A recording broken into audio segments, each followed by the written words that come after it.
दोस्तों, आपकी कामयाबी आपके घर में सुख शांति लाती है। आपका हमेशा मुस्कुराना, हमेशा खुश रहना और स्वस्थ रहना जीवन की बेहतरीन खुशियां देता है और आपको इस दुनिया का सबसे सुखी इंसान भी बनाता है। आज की जो कहानी मैं आपको सुनाने जा रहा हूँ, इस कहानी में सारी दुनिया का ज्ञान समाहित है और सभी मुसीबतों का समाधान भी है। इसलिए इस कहानी को आप अंत तक जरूर देखिएगा। बहुत समय पहले की बात है। एक छोटा सा नगर था। उस नगर में एक बहुत ही धनी सेठ रहा करता था। उस धनवान सेठ के पास कहने को सब कुछ था, किसी चीज की कोई कमी नहीं थी। उस धनवान सेठ ने अपने जीवन में बहुत बड़े बड़े मुकाम हासिल किए थे। उसने अपने जीवन में कई सफलताएं प्राप्त की थी। वह जिस नगर में भी व्यापार करने जाता, वहां पर भी उसे सफलता मिलना निश्चित था। वह अपने जीवन में कभी भी हारा नहीं था। उसका व्यापार भी खूब जोरों शोरों से चल रहा था। उसके पिताजी ने उसे ऐसी 4 बातें बता रखी थी जिसका वह नियमित पालन किया करता था और उन्हीं बातों का अनुसरण किया करता था, और उन्हीं बातों की वजह से उसका जीवन बड़ा ही सुखमय था। वह जीवन के हर क्षेत्र में सफल था। ऐसे ही काफी समय बीत गया और अब वो धनवान सेठ काफी बूढ़ा हो चुका था। अब उसे लगने लगा था कि मेरी मृत्यु बहुत नजदीक है, मेरी मृत्यु कभी भी हो सकती है। और वह जानता था कि उसका बेटा बहुत भोला है, बहुत नादान है, उसे अभी दुनियादारी की समझ नहीं है। इसलिए उसने अपने बेटे को अपने पास बुलाया और अपने बेटे से कहा, बेटा, मैंने अपने पिताजी से 4 बातें सीखी थी और उन्हीं बातों को मैंने अपने जीवन में उतारा। उन्हीं के अनुसरण की वजह से आज मैं अपने जीवन में इतना सफल हूँ, अपना जीवन सुखमय पूर्वक बिता रहा हूँ। उन्हीं बातों की वजह से आज मैं इतना सुखी हूँ, संतुष्ट हूँ और इतना धनवान। ना ही कभी मुझे कोई बीमारी हुई और ना ही मुझे कभी कोई धन की कमी हुई। और तुम देख ही पा रहे हो कि मैं इस नगर का सर्वश्रेष्ठ धनवान, लेकिन आज मेरे पास जो कुछ भी है मैं उससे संतुष्ट हूँ। मैं खुश हूँ, लेकिन मैं चाहता हूँ कि तुम मुझसे भी आगे बढ़ो। तुम और नाम कमाओ, तुम और धन कमाओ, लोग तुम्हारे बारे में जाने, तुम्हें पहचाने, क्योंकि हमारा समय कुछ और था और तुम्हारा आने वाला समय कुछ और ही है।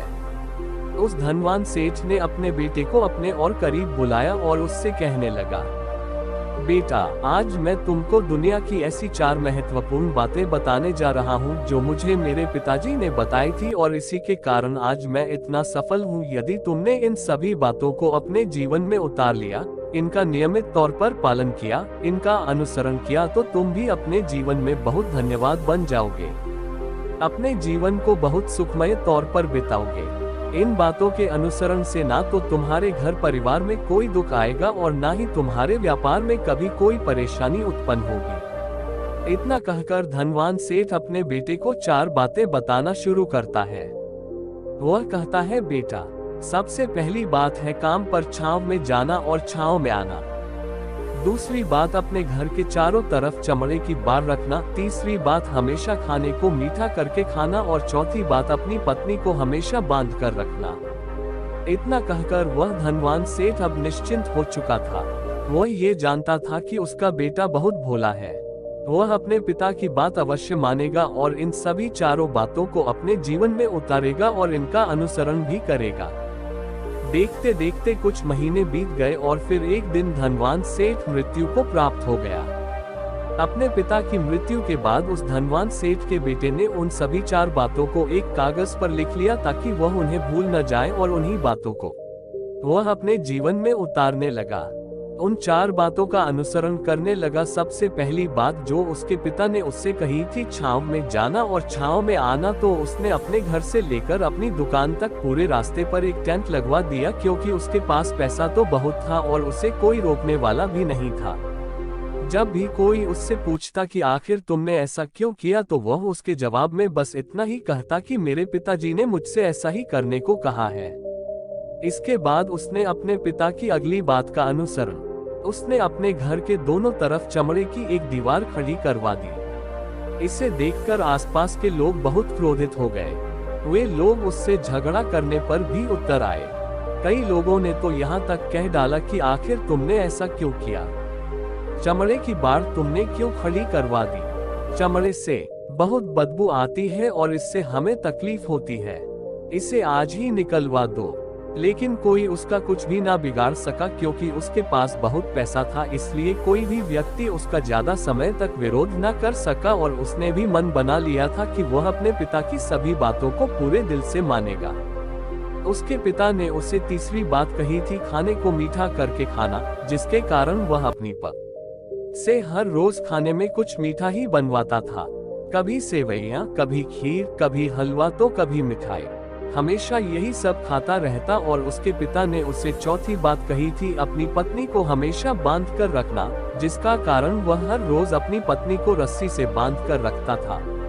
ऐसे ही कई दिन बीत गए और देखते ही देखते अब वह सेठ के बेटे का जीवन धीरे धीरे बर्बाद होने लगा था, क्योंकि उसने अपने पिता की सभी बातों का गलत मतलब निकाला था और वह उसी के अनुसार उनका पालन कर रहा था। देखते देखते उसका उतना बड़ा व्यापार अब ठप होने लगा था। उसके यहाँ पर ग्राहकों की संख्या कम होने लगी थी, क्योंकि जब उसका मन करता तब वह दुकान जाया करता और जब उसका मन करता तो वह दुकान से वापस घर लौट। उसका अपने पिताजी के इस कारोबार में मन नहीं लगता था। इस कारण उसके सारे ग्राहक अब उससे नाराज होने लगे थे। उसके सारे ग्राहक अब एक एक करके उस दुकान को छोड़ते चले जा रहे थे। इसी कारण उसका पूरा व्यापार ठप हो चुका था, जिसे व्यापार को खड़ा करने में उसके पिताजी ने खून पसीना एक कर दिया था। उस व्यापार को उसने कुछ ही महीनों में पूरी तरह से बर्बाद कर दिया था।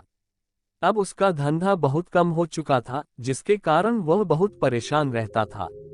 वह बहुत चिंतित रहता था और इसके साथ ही उसने अपने घर के चारों तरफ चमड़े की दीवार खड़ी करवाई थी।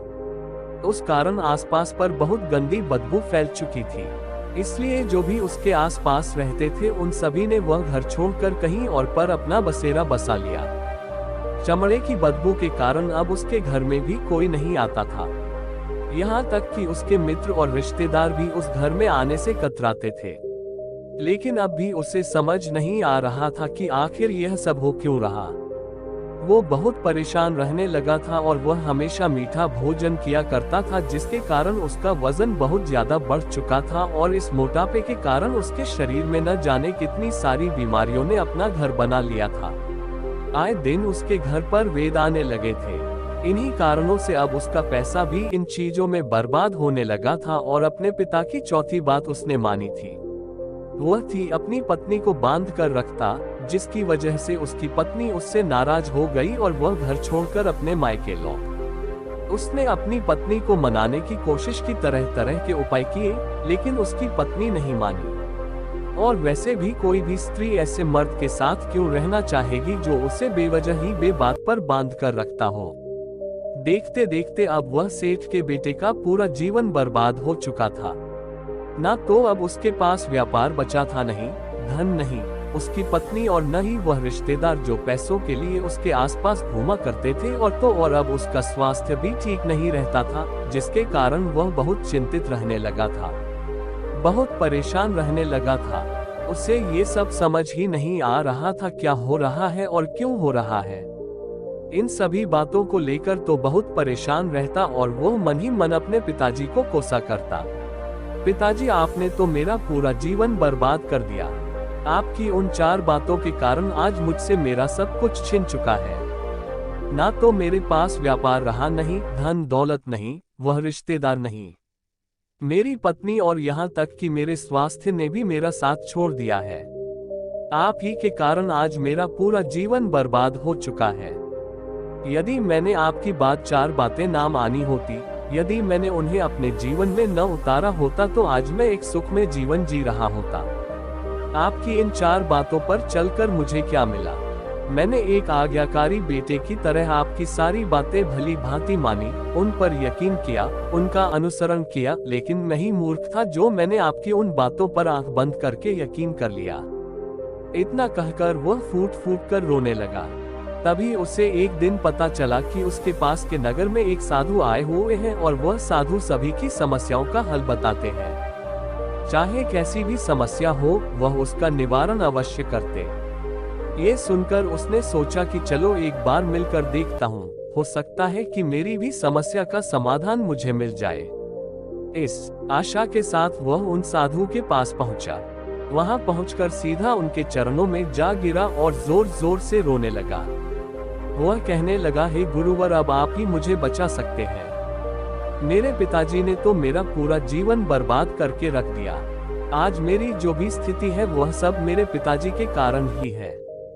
मेरे पिताजी ने मुझे जैसा कहा मैंने वैसा ही किया। हमेशा एक अच्छे बेटे की तरह उनकी सारी बातें मानी, अपने सारे फर्ज निभाए, और देखिए मेरे पिताजी ने मेरे साथ क्या किया। मरते मरते भी वह मुझे गलत बात सिखा गए और उसका खामियाजा मुझे आज भुगतना पड़ रहा है, क्योंकि मैंने उनकी सभी बातों को अपने जीवन में उतारा, उनका अनुसरण किया, और देखिए आज मेरे साथ क्या हो गया। मेरा तो पूरा जीवन ही बर्बाद हो गया। मैं अब तक ये ना समझ पाया कि मेरे पिताजी ने मेरे साथ ऐसा क्यों किया। क्या मैंने उनके साथ कुछ गलत किया था? इतना कहकर वह उन साधुओं के सामने और भी जोर जोर से रोने लगा।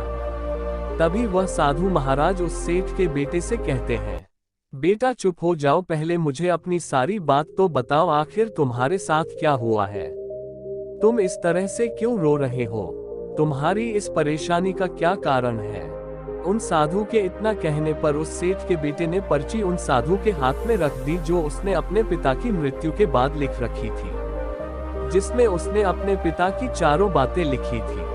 उन साधु ने पर्ची ली और उसे पढ़ने लगे, और उन्होंने जैसे ही वह पढ़ा वह जोर जोर से हंसने लगे, और वह उस सेठ के बेटे से कहते हैं, तुम कितने बड़े मूर्ख हो। तुम्हारे पिता ने तो तुम्हें दुनिया का सारा ज्ञान दे दिया, लेकिन तुम उसे समझ नहीं पाए, तुम उसका सही तरह से पालन नहीं कर पाए, और कहते हो कि तुम्हारे पिता ने तुम्हें गलत राह दिखाई है, तुमने गलत संदेश दिया है। तुम्हारे पिताजी तो तुम्हारी परीक्षा ले रहे थे कि तुम उनकी बातों को समझ पाते हो या नहीं, तुम उनकी बातों का सही मतलब निकाल पाते हो या नहीं। यदि वह चाहते तो इसका मतलब तुम्हें अच्छी तरह से बता सकते थे, लेकिन वह चाहते थे कि तुम इन बातों का मतलब खुद से जानो, खुद से समझो कि इन बातों का क्या अर्थ है।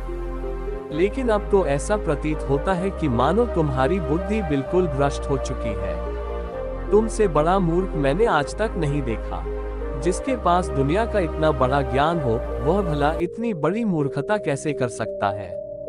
तुम्हारे पास कोई ज्ञान नहीं, तुमने कोई भी ज्ञान अर्जित ही नहीं किया। अगर तुम इन बातों का सही मतलब समझ चुके होते तो तुम भी अपने जीवन में अपने पिता की तरह ही सफल होते, खुश होते, और तुम्हारा जीवन सुखमय तरह से बीत रहा होता। लेकिन तुम इतने बड़े मूर्ख हो कि तुमने अपने पिता की बातों का गलत मतलब निकाल लिया। उन बातों के मतलब के बारे में तुमने सोचा तक नहीं। उन्होंने जैसा कहा तुमने वैसा करना शुरू कर दिया।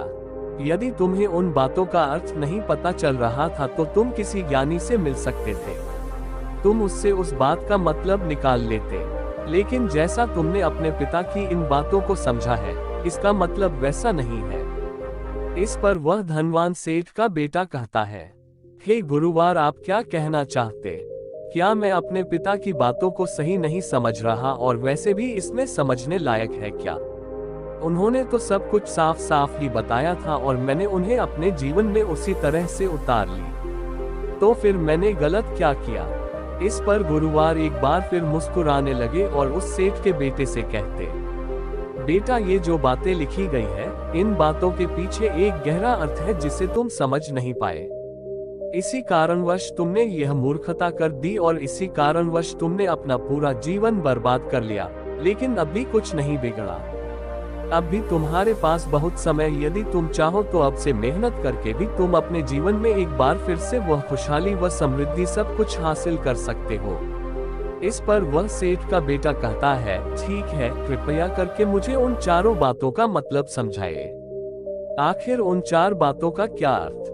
इस पर साधु सेठ के बेटे को कहते हैं, तुम्हारे पिताजी ने तुमसे कहा था काम पर छांव में जाना और छांव में आ। इसका मतलब यह है सूर्य निकलने से पहले ही तुम दुकान पर पहुंच जाना और सूर्यास्त होने के बाद ही तुम वापस घर आना, जिससे तुम्हें दुकान पर अधिक से अधिक समय मिल पाएगा। तुम उस काम को अच्छी तरह समझ पाओगे, उस काम को अच्छी तरह से कर पाओगे, उस काम को बढ़ाने में तुम अपना दिमाग लगा पाओगे और तुम अपने काम में तरक्की कर पाओगे। लेकिन तुमने तो इसका गलत मतलब निकाल लिया। तुमने तो अपने घर से लेकर दुकान तक एक ऐसा टेंट लगवा दिया जिससे तुम छांव में आ सको और छांव में जा सको। अब तुम ही बताओ, क्या तुमने अपने पिताजी की इन बातों का सही मतलब समझा था?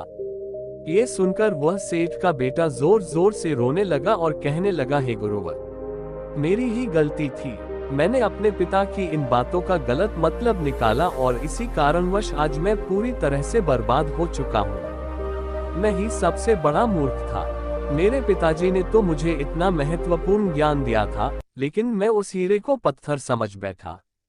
आगे वह सेठ का बेटा उन गुरुवार से कहता है कि गुरुवार दूसरी बात क्या है, उसका अर्थ क्या है। आगे गुरुवार दूसरी बात का अर्थ समझाते हुए कहते हैं, चमड़े की बाढ़ करवाना। इसका अर्थ यह है कि तुम अपने घर में कुत्ता या बिल्ली पालना। जब तुम अपने घर में कुत्ता बिल्ली पाल लोगे तो ये तुम्हारे घर की चारों ओर से रक्षा करेगा, जिससे तुम्हारी धन दौलत पूरी तरह से सुरक्षित रहेंगी और तुम बेफिक्र होकर दुकान पर मन लगा सकेंगे, बेफिक्र होकर दुकान के कामों को समझ सकोगे और तरक्की कर पाओगे। और तुम्हारे मन में कभी यह भी डर नहीं होगा कि कहीं कोई चोर आकर मेरी संपत्ति न चुरा ले। चमड़े की बाढ़ करवाने का असली मतलब यह है, लेकिन तुमने तो चमड़े की बाढ़ करवाने का मतलब कुछ और ही निकाल दिया। तुमने तो अपने घर की 2 दीवारों को ही चमड़े से पूरी तरह से भरवा दिया, जिसके कारण आसपास गंदी बदबू फैल गई।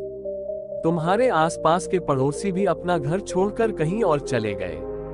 यहाँ तक कि तुम्हारे मित्र, तुम्हारे सगे संबंधी भी उस बदबू के कारण तुम्हारे घर पर आने से कतराने लगे और अब हालत ये हो चुकी है कि ना तो तुम्हारे घर पर कोई आता है और ना ही कोई जाता है, और इसी कारणवश लोग तुम्हें नापसंद करने लगे और तुम्हारी बर्बादी का ये भी कारण है। आगे सेठ का बेटा कहता है, हे गुरुवर, ये सब तो ठीक है, लेकिन ये खाने को मीठा करके खाना, इसका क्या? मैंने इसका भी अर्थ गलत निकला है क्या? मैंने तो अपने पिता की बातों के कहे अनुसार ही हर रोज मीठा खाया और आज देखिए मेरा शरीर कितना वजनदार हो चुका है, जिस कारण मुझे अनेक प्रकार की बीमारियों ने घेर रखा है। क्या मैं इस बात को भी गलत समझ रहा था? इस पर वह साधु उस सेठ के बेटे से कहते हैं, हाँ, तुमने इस बात का भी गलत मतलब भी निकाला है। मीठा करके खाने का अर्थ यह है कि जब भी तुम्हें भूख तेजी से लगे तभी तुम्हें भोजन करना है, ना उसके पहले और ना उसके बाद। अन्यथा यदि तुम्हें भूख लगी होगी और तुम्हें भोजन मिल जाए तो तुम उस भोजन की कभी कदर नहीं करोगे। वह रोटी तुम्हें कभी मीठी नहीं लगेगा, फिर चाहे वह भोजन कितना भी स्वादिष्ट क्यों ना हो, चाहे भोजन कितना भी लाजवाब क्यों ना हो, तुम उसकी कदर कभी नहीं कर पाओगे, तुम उसका सम्मान कभी नहीं कर पाओगे। किंतु जब एक व्यक्ति को जोरों की भूख लगी होती है तो उसके सामने यदि तुम सूखी रोटी भी रख दो तो भी वह उसके लिए किसी पंचमेल से कम नहीं है। वह उससे प्रेम पूर्वक खाता है, उसका आदर करता है, उसका सम्मान करता है और वह रोटी उसे मीठी लगती है। इसीलिए तुम्हारे पिताजी ने ये कहा था कि भोजन मीठा करके खाना, जिससे तुम्हारा स्वास्थ्य भी अच्छा रहेगा। क्योंकि जब एक व्यक्ति को भूख लगी होती है और उस समय पर जब वह भोजन करता है तो वह उसके लिए एक अमृत समान होता है, और वहीं पर जब किसी व्यक्ति को भूख न लगी हो और ऐसे समय पर वह भोजन करता है तो वह उसके लिए विष समान है, वह उसे बहुत नुकसान पहुंचा सकता है। लेकिन तुमने तो इसका भी गलत मतलब निकाला था। तुम हर रोज मीठा खाने लगे, जिस कारण तुम्हारा वजन बढ़ने लगा और इसी कारणवश तुम्हारे शरीर में अनेक रोग ने अपना घर बना लिया और ये तुम्हें मृत्यु के करीब ले जा रहा था। इसलिए आज से जब भी तुम्हें जोरों की भूख लगे तभी भोजन करना तुम्हारे लिए अत्यधिक फायदेमंद होगा और तुम्हारे शरीर को हमेशा निरोगी बनाने में तुम्हारी मदद करेगा। और जब भी तब भोजन की आवश्यकता ना हो, तुम्हें भूख न लगी हो, ऐसे समय पर भोजन कभी ना करना, ये तुम्हारे लिए बहुत नुकसानदायक साबित होगा। और यही तुम्हारी तीसरी गलती थी, जिस कारण तुम्हारा पूरा जीवन बर्बाद हो रहा था। आगे सेठ का बेटा कहता है, चौथी बात तो बिल्कुल साफ लिखी गई है, अपनी पत्नी को हमेशा बांध कर रखना, तो इसका अर्थ भी कुछ और है। क्या मैंने इसका भी गलत मतलब निकाला?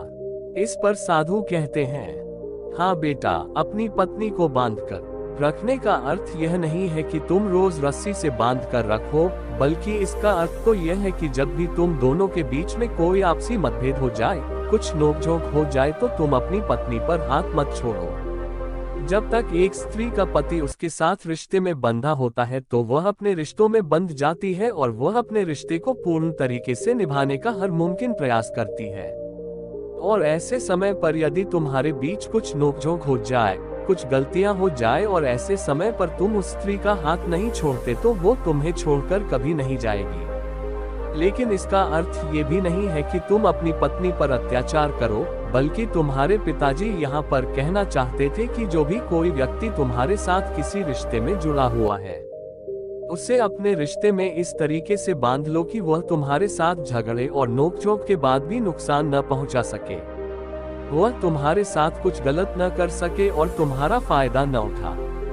अपने रिश्तों को हमेशा बांध कर रखना, उन्हें खुला मत छोड़ना, अन्यथा वह तुम्हारे हाथ से फिसल जाएंगे। और हम में से अधिकांश लोग अपने जीवन में यही गलतियां करते हैं और अपने नए रिश्तों को कभी समय नहीं देते, जिसके कारण उनका रिश्ता उतना मजबूत नहीं हो पाता और इसी कारणवश वह अपने रिश्ते से हाथ धो बैठते हैं। और यही गलती तुमने भी की। तुमने तो अपनी पत्नी को बांध कर रखा था, तो भला वह तुम्हें कैसे माफ कर सकती है? और यही कारण है कि वह तुम्हें छोड़कर चली गई। तुमने जो अपनी पत्नी के साथ किया वह माफी के लायक नहीं है, लेकिन तुम्हें अपनी पत्नी से माफी मांगनी चाहिए, क्योंकि तुमने गलत किया है। इसलिए जाओ और अपनी पत्नी से माफी, उसे वापस घर लाओ। और यही वह 4 बातें थीं जो तुम्हें तुम्हारे पिता ने समझाने का प्रयास किया था, लेकिन तुमने इन सभी बातों का गलत मतलब निकाला और इसी कारणवश तुम पूरी तरह से बर्बाद हो गए।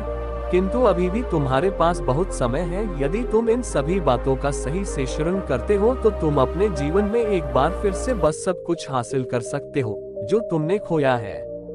ये सारी बातें हमारे जीवन की पूरी परेशानियों का समाधान है। तुम किसी भी तरह से इनको देख सकते हो। यदि तुम कामयाब होना चाहते हो तो तुम्हें मेहनत करनी ही होगी।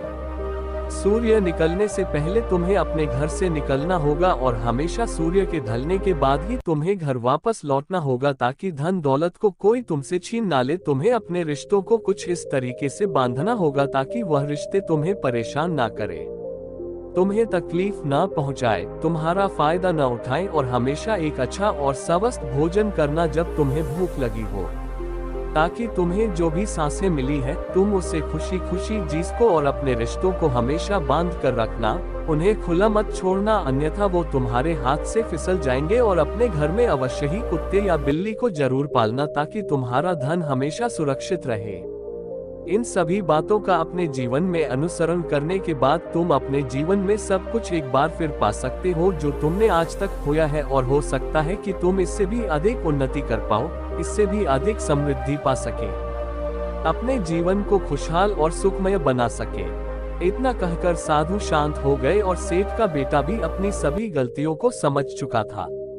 उसने उन गुरु को प्रणाम किया और वापस अपने घर लौट गया। उसने उन सभी 4 बातों को अपने जीवन में उतारा, उनका सही अनुसरण किया। उसके बाद से उसके जीवन में सकारात्मक प्रभाव दिखने लगे। वह एक बार फिर से अपने व्यापार को खड़ा करने में सफल रहा। वह एक बार फिर से अपनी पत्नी को घर लाने में सफल रहा और देखते ही देखते उसका जीवन सुखमय और आनंदमय हो गया था। मुझे उम्मीद है कि आपको ये कहानी पसंद आई होगी और आपने इससे कुछ सीखा होगा। कहानी के बारे में अपने विचार आप हमें नीचे कमेंट बॉक्स में कमेंट करके बता सकते हैं। जाने से पहले वीडियो को लाइक करें और चैनल को सब्सक्राइब जरूर करें। नमो बुद्धाय।